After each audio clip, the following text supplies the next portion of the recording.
প্রচণ্ড গরমে নদীর পানি শুকিয়ে গিয়েছিল। মাটিতে ফাটল, চারদিকে শুকনো ধুলো।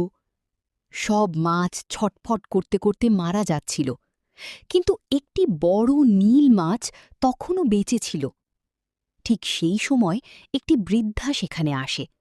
মাছটিকে দেখে দ্রুত তুলে নেয়।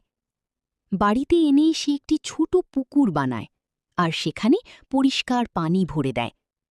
মাছটিকে পানিতে ছাড়তেই হঠাৎ পানি কাঁপতে শুরু করে। মাছটা জ্বলতে থাকে অদ্ভুত আলোয় আর মুহূর্তেই রূপ নেয় এক মৎস্যকন্যায়। মৎস্যকন্যা জাদু করে বৃদ্ধার ছোট ঘরটাকে বড় বাড়িতে বদলে দেয় আর তাকে দেয় একটি সোনার সিন্দুক।